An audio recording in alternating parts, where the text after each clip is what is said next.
Hello दोस्तों, नमस्ते। स्वागत है आप लोगों का हमारे यूट्यूब चैनल हिंदी स्टोरी में।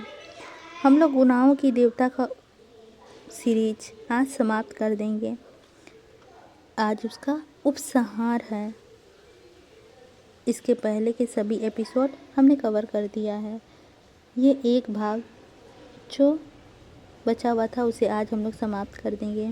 आई होप दोस्तों आप लोगों को बहुत अच्छी लग रही होगी। वाकई में बहुत ही इमोशन भरा स्टोरी है, उपन्यास है सॉरी। यदि आप लोगों ने अभी तक नहीं सुना है तो प्लीज़ इसे सुनिएगा। कई दफ़े तो हमने भी रो दिया है इस उपन्यास को पढ़ते पढ़ते। आई होप आप लोगों को सुनने में भी उतनी ही आनंद आएगी जितना पढ़ने में, और उतनी ही आंसू आएगी। पता नहीं क्यों बहुत बार हमने इस उपन्यास को पढ़ते पढ़ते रो दिया है। आप लोगों को हमारी आवाज़ से पहचान आ ही जाएगी। तो चलिए बिना लेट किए हुए हम लोग शुरू करते हैं गुनाहों का देवता उपन्यास का लास्ट अध्याय। जिंदगी का यातना चक्र एक वृत्त पूरा कर चुका था। सितारे एक क्षितिज से उठकर आसमान पार कर दूसरे क्षितिज तक पहुंच चुके थे। 1.5 साल पहली सांस जिंदगी की लहरों में उथल पुथल मच गई थी और विशुद्ध महासागर की तरह भूखी लहरों की बाहें पसार कर वह किसी को दबोच लेने के लिए हुंकार उठी थी। अपनी भयानक लहरों के शिकंजे में सभी को झंझोर कर, सभी के विश्वासों और भावनाओं को चकनाचूर कर, अंत में सबसे प्यारे, सबसे मासूम और सबसे सुकुमार व्यक्तित्व को निकलकर अब धरातल शांत हो गया।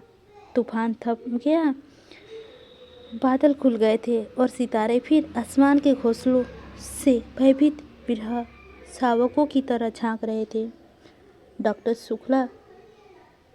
शुक्ला छुट्टी लेकर प्रयाग चले आए थे। उन्होंने पूजा पाठ छोड़ दिया था। उन्हें कभी किसी ने गाते हुए नहीं सुना था। अब वह सुबह उठकर लॉन पर टहलते और एक भजन गाते थे। बिंती जो इतनी सुंदर थी वह केवल खामोश पीड़ा और अवशेष स्मृति की छाया मात्र थी। चंदर शांत था, पत्थर हो गया था, लेकिन उनके माथे का तेज बुझ गया था और वह बूढ़ा सा लगने लगा था।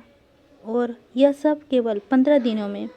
जेठ दशहरे के दिन डॉक्टर साहब बोले, चंदर आ जाओ, उसने फूल छोड़ आओ, लेकिन देखो शाम को जाना जब वहाँ भीड़ भाड़ ना हो, अच्छा। और चुपचाप टहलकर गुनगुनाने लगे। शाम को चंदर चला तो बिंती भी चुपचाप साथ हो ली। ना बिंती ने आग्रह किया, ना चंदर ने स्वीकृति दी। दोनों खामोश चल दिए। कार पर चंदर और बिंती की गोद में गठरी रख दी। त्रिवेणी पर कार रुक गई। हल्की चांदी मैली कफन की तरह लहरों में लाश पर पड़ी हुई थी। दिन भर कमाकर मल्ला थककर सो रहे थे। एक बूढ़ा बैठा चीलम पी रहा था। चुपचाप उसकी नाव पर बैठकर चंदर बैठ गया। बिंती उसकी बगल में बैठ गई। दोनों खामोश थे। सिर्फ पतवारों की छप छप सुन पड़ती थी। मल्ला ने तख्त के पास नाव बांध दी और बोला, नहा ले बाबू। वह समझता था बाबू सिर्फ घूमने आए हैं, जाओ। वह दूर तख्तों की कतार के उस छोर पर जाकर खो गया। फिर दूर दूर तक फैला संगम और सन्नाटा। चंदर सिर झुकाए बैठा रहा। बिंती सिर झुकाए बैठी रही। चंदर थोड़ी देर बाद बिंती सिसक पड़ी।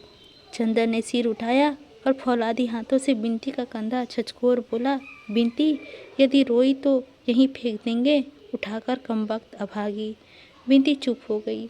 चंदर चुपचाप बैठा तख्त के नीचे से गुजरती हुई लहरों को देखता रहा। थोड़ी देर बाद उसने गठरी खोली, फिर रुक गया। शायद फेंकने का साहस नहीं हो रहा था। बिंती ने पीछे से एक मुट्ठी राख उठा ली और अपने आंचल में दबाने लगी। चंदर ने चुपचाप उसकी ओर देखा। फिर झपटकर उसने बिंती की आंचल पकड़कर राख छीन ली और घुरहरता हुआ बोला, बदतमीज कहीं की, राख ले जाएगी अभागी।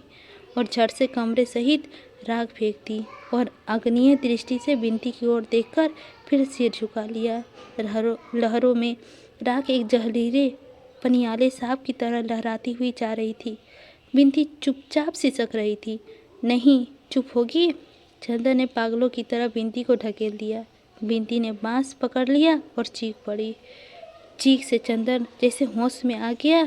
थोड़ी देर चुपचाप रहा, फिर झुक कर अंजलि से पानी लेकर मुंह धोया और बिंती के आंचल में पहुंचकर बहुत स्वर्ग से बोला, बिंती रो मत, मेरी समझ में नहीं आता कुछ भी, रो मत। चंदर का गला भर आया और आंसू में आंसू झलक आए। चुप हो जाओ रानी, मैं अब इस तरह कभी नहीं करूँगा, उठो, अब हम दोनों को निभाना है बिंती।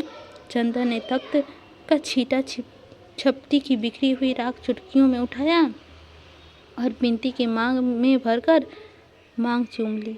उसके होंठ राख में सन गए। सितारे टूट चुके थे। तूफान खत्म हो चुका था। नाव किनारे पर आकर लग गई थी। मल्ला को चुपचाप रुपए देकर बिंती का हाथ थामकर चंदर ठोस धरती पर उतर पड़ा। मुर्दा चांदनी की दोनों छाएं मिलती जुलती हुई चल दी। गंगा की लहरों में बहता हुआ राख का सांप टूट टूट कर बिखर चुका था और नदी फिर उसी तरह बहने लगी थी जैसे कुछ हुआ ही ना हो।